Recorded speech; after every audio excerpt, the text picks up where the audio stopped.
the angel of the Lord. Rashi says in his introduction to Zechariah Chapter One, the prophecy of Zechariah is extremely enigmatic because it contains visions resembling a dream that requires an interpretation. We cannot ascertain the truth of its interpretation until the teacher of righteousness comes.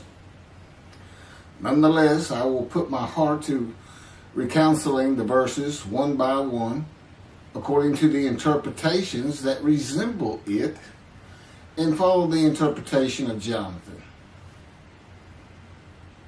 This is God's test for the Jewish people, in particular the Jewish leaders. God's test of who the descendant of David is. The man described in Isaiah 53, the teacher of righteousness. That's who Rashi, known as one of the first rabbis to say that Isaiah 53 described the people, the Jewish people, as the patriarch Israel. Then here he is in Zechariah saying, we got to have to know the truth of at least chapter 1 of Zechariah, to know its truth, because we can't do it. And no Jewish man, religious, academic, commentator, or otherwise, has ever had the answer to this. And yet this video is going to give it to you. Why? I'm a teacher of righteousness. This is Zechariah chapter 1, verses 7 through 12. That's the preamble that Rashi leads into before he starts his commentary. And this is in Midrash form. That's where I take parts of a verse and interpret each in individual segments. Verse 7. On the 24th day of the 11th month of the second year of Darius, the month of Shebat, this word of the Lord came to the prophet Zechariah, son of Berechiah, son of Iddo. This word of the Lord. This verse continues with, in the night I had a vision, which is not a word of the Lord. The word of the Lord coming to Zechariah means the messenger of the words of God has come to Zechariah, who is the angel of God's presence, and the word of the Lord. Literally, that's his name. He has alighted upon Zechariah to bring a vision from God. Not a word, a vision. Verse 8. In the night I had a vision. I saw a man mounted on a bay horse standing among the myrtles in the deep, and behind him were bay, sorrel, and white horses. In the night I had a vision. There's a man on a horse standing in the myrtles. He is later referred to as the angel of the Lord, standing in the myrtles. The angel of the Lord alights upon and enters men, and my name, Hashem, is in him and can speak through the man. Zechariah has an angel with him who is his guide in the vision. The deep is like a valley Zechariah is looking down on, filled with myrtle trees, and then an open area below that is where the bay, sorrel, and white horses are. Verse 9. I asked, what are those, my Lord? And the angel who talked with me answered, I will let you know what they are. What are those, my Lord? Zechariah is not talking to the angel. That's an angel. It's not my Lord. Who answered, but who never lets him know what they are. he is asking the man standing among the myrtles on a bay horse about the horses in the open area and calls him my Lord. Verse 10. Then the man who was standing among the myrtles spoke up and said, these were sent out by the Lord to roam the earth. Then the man who was standing among the myrtles spoke up and said, again, this is Midrash form.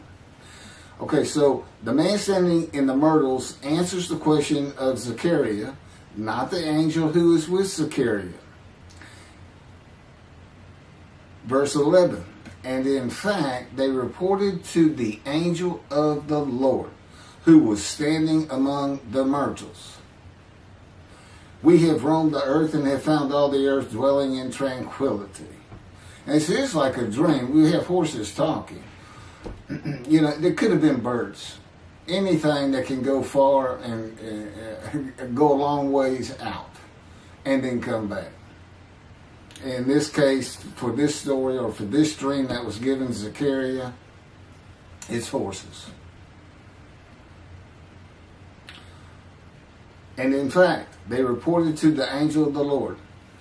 They who reported are the horses who have gone to and fro throughout the earth, and they spoke the report to the angel of the Lord, who was standing among the myrtles. The angel of the Lord, who was standing among the myrtles, has alighted upon and entered the man standing amongst the myrtles. The angel of the Lord is using this man as his visible presence. You cannot see the angel of the Lord. Just as he once used a burning bush for his visible presence, and God spoke through him to Moses.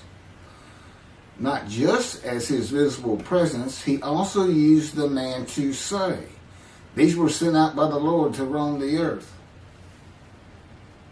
In other words, it sounded like the answer was coming from this man. But it's coming from the angel of the Lord, and God is in that angel, his presence. Because that's the angel of his presence. You can find that in Isaiah chapter 63. I don't recall the verse. I never see anything on the angel of his presence. Wherever God's presence is, the presence that enters the temple, I never hear any mention of the angel that has to be with him. Why? It's the angel of his presence, who is the angel of the Lord. Yeah, I believe, and I'm not certain about this, but I've heard it at least one or two times, and that is Christianity believes the angel of the Lord is Jesus Christ. Thereupon the angel of the Lord exclaimed, O Lord of hosts, how long will you withhold pardon from Jerusalem and the towns of Judah, which you placed under a curse 70 years ago? Thereupon the angel of the Lord exclaimed. Okay, so the angel of the Lord exclaimed through the man. Zechariah heard the words come from the man standing in the myrtles. It is the only way Zechariah could have heard the words. The angel of the Lord can only speak to the man he has alighted upon. Ezekiel describes this as, a spirit entered into me and set me upon my feet, and I heard what was being spoken to me. O Lord of hosts, how long will you withhold pardon from Jerusalem and the towns of Judah, which you placed under a curse 70 years ago? The following verses are from the book of Isaiah regarding this curse. Isaiah chapter 43, verse 2. So I profaned the holy princes.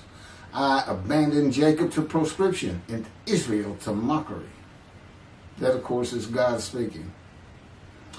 The profaning of the holy princesses is God's prophecy of the banishment of King Jeconiah and all his offspring from ever ruling over Judah and Jerusalem again.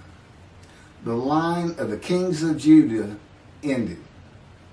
The line described king by king in the first book of the New Testament of Christianity. the line of Jesus. The abandonment and mockery are God's prophecy that the northern kingdom and the southern kingdom of the Israelites would be defeated and deported from the promised land. Isaiah witnessed the deportation of the northern kingdom, but the deportations of the southern kingdom were many years after his death. This is chapter 43, verses 5 through 7. Fear not, for I am with you. I will bring your folk from the east, will gather you out of the west. I will say to the north, give back, and to the south, do not withhold. Bring my sons from afar, and my daughters from the end of the earth, all who are linked to my name, who I have created, formed, and made for my glory. Okay, this is God's prophecy that all the tribes of Israel would return from the Assyrian deportations of the tribes east of the river Jordan, that were Reuben, Gad, and the half-tribe of Manasseh, and all the tribes of the northern kingdom deported by Assyria, defeated and deported, and the Babylonian deportations of the southern kingdom.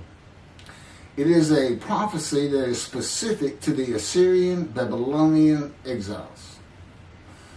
This prophecy was fulfilled according to the books of Ezra and Nehemiah and their account of all 13 tribes returning to the southern kingdom of the lands of Benjamin and Judah. Jerusalem is within the lands of Benjamin, and his lands are considered part of the kingdom of Judah, since that is where the kings of Judah rule from. 10 tribes being lost and not returning is a myth. When the 7th month arrived, the Israelites being settled in their towns, the entire people assembled as one man in Jerusalem, as the man Israel, all of them. When the people Israel gather as one man, it is all 12 tribes who were allotted lots of the promised land, and the Levites. They did not receive a portion. They were allowed to go from lot to lot, tribe to tribe, and everybody was supposed to take care of them. The Levites, that would be Levi, the son Levi, the priestly tribe without an allotment of the promised lands. Judahites and Benjaminites alone are not Israel, though all references to Israelites would include them. All of Israel had returned together to Jerusalem and Judah, mindful of the imported Gentiles in the northern kingdom, imported by the Assyrians, many of whom tried to stop the building of the second temple. This is why everybody returning, all 13 tribes, all went to Judah. The northern kingdom was occupied by Gentiles, I would assume Assyrians and Arabs.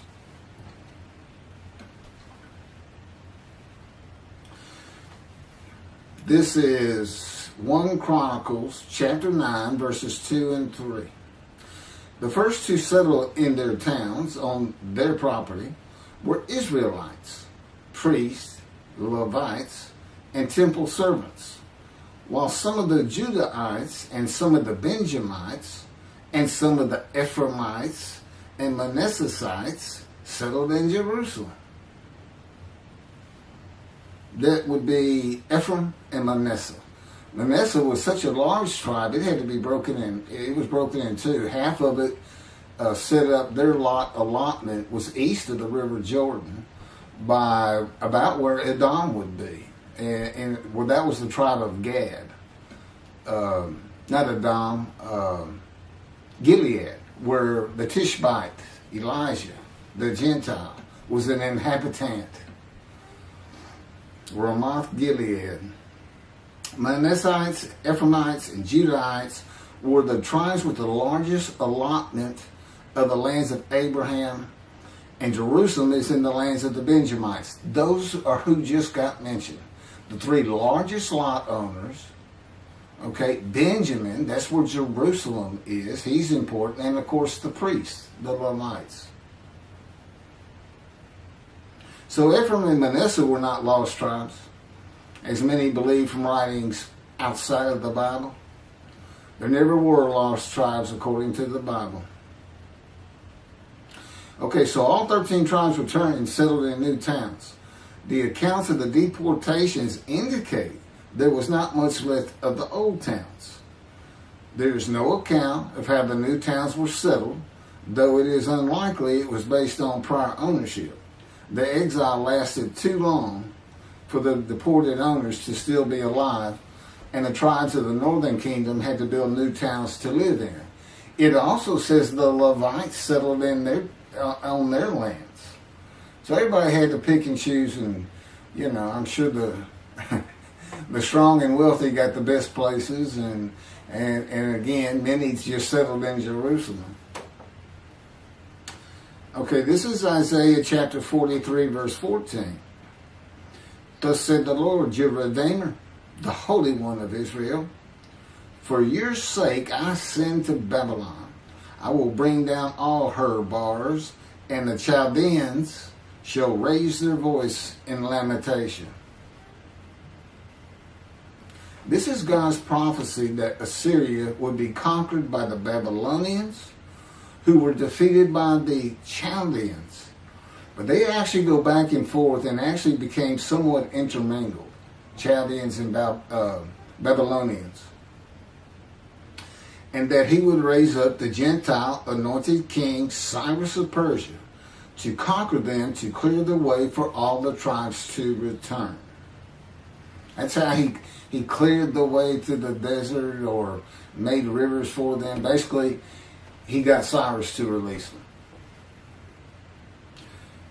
Chapter 43, verse 25. And I never hear anything about this. It is I who, for my own sake, wipe your transgressions away and remember your sins no more. Okay, this is God doing, and he says this, something new. I'm going to do something new for the Israelites. This story repeats with the new covenant that includes sin forgiveness of the Jewish people that arise with Elijah and the angel of the covenant after the exiles of the Roman dispersal return to the land of Israel in a time to come. That's from Jeremiah chapter 31.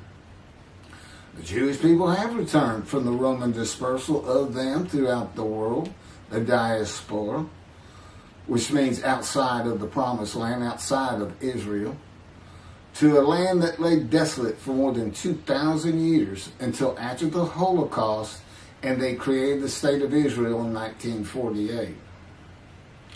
70 years later, and that's funny too, because they talk about a curse of 70 years.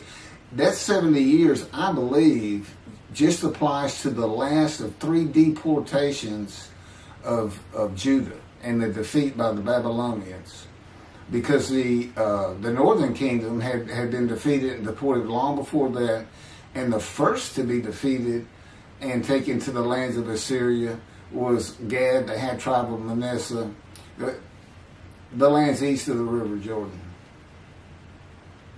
70 years later, the land blooms again, and Jerusalem has been rebuilt as a great city, larger than it was in ancient times, according to God's words in Jeremiah 31. The time to come to deliver the new covenant with sin forgiveness is here. That's very important for the interpretation of at least chapter 1 of Zechariah. That means the angel of the covenant that you desire of Malachi 3 is on his way, followed by God and the messenger Elijah. And when God's third temple is built, he will return to it suddenly.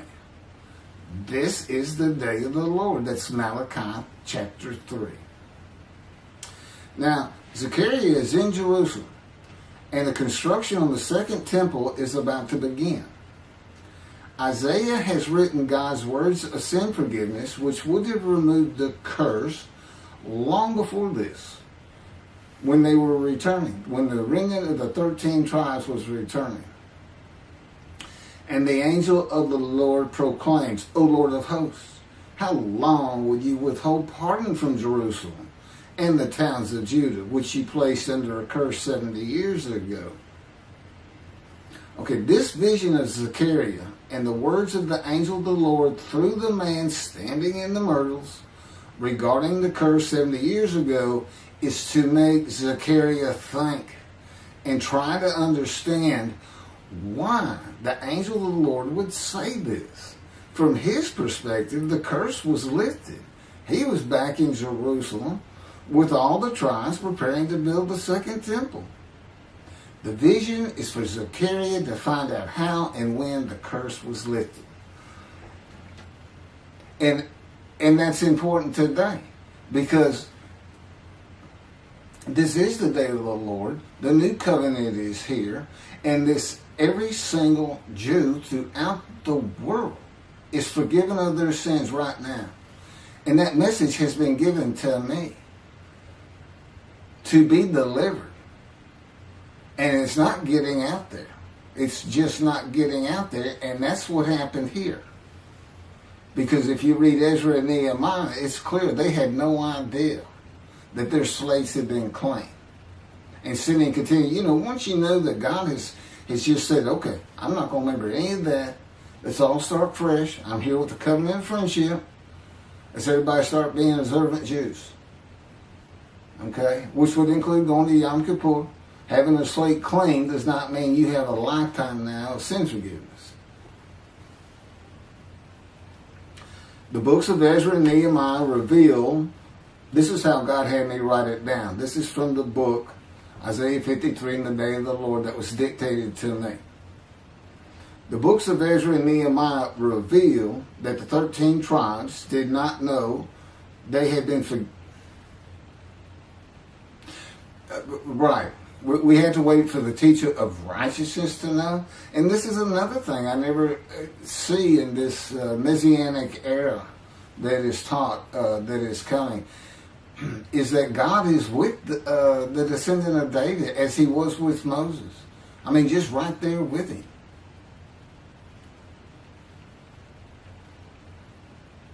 The books of Ezra and Nehemiah reveal that the 13 tribes did not know they had been forgiven of their sins to be a holy seed in the building of the second temple.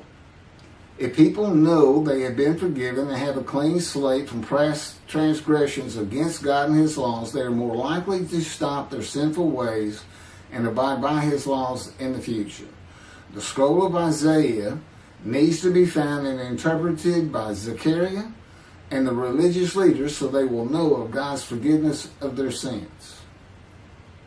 God will be returning before the temple is built. That would be the third temple, to test the devotion of his righteous servant and make him suitable for his purpose, which might prosper. That includes the building of the third temple.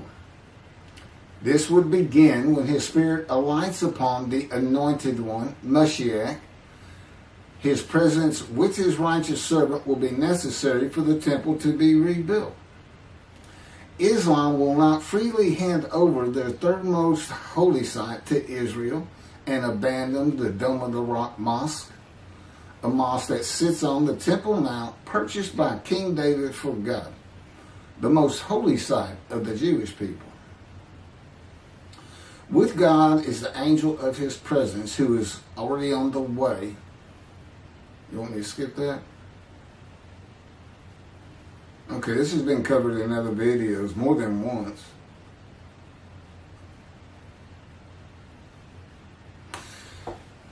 The prophet like Moses will have other similarity to Moses beyond writing God's words at his command and direction. As this was written, at God's command and direction, I typed those words. To the greatest degree possible for any human being, Moshe's identity and existence became one with the Creator. Now that's who you're looking for when you say the prophet like Moses. It's not Joshua. I've heard that one, which is, it says right there on that page, there's never been another prophet like Moses. Well, his attendant Joshua standing right there, if that's... Anyway. Moshe's identity and existence became one with the Creator. I don't think you can say that of Joshua. I don't think you can say that of any man until the Spirit of God alights upon him in chapter 11 of Isaiah. He surrendered himself to God to the extent that our sages say the Shekinah, divine presence, which is the angel of his presence, who is the Holy Spirit. He's an angel, and his body is not human form with wings. His body is the Spirit of God. Wherever God is, his Spirit is. Wherever his presence is, the angel of his presence is. They're always together. So when they alight upon a man and say, okay, we have tasks for you, that man immediately becomes a man in divine beings. And that's the Shekinah. That's the Spirit of God and the presence of God entering into the temple, which would include the angel of his presence. The Shekinah spoke through Moshe's throat. As I have mentioned, God can speak through me. You're only going to know it, just like with the man standing in the myrtles, by the words that are spoken. Okay? Because it's my voice. But it's not me. You know, I can tell the difference. You can't, other than those would be how God would state it. And you can, if you watch closely, you can see it happen in all these videos. I mean, for the most part. Where God just, you know, it just throws out a sentence or two. And I just keep going, you know. I let him get done, and I just pick up from there. We've been working on this for over 13 years.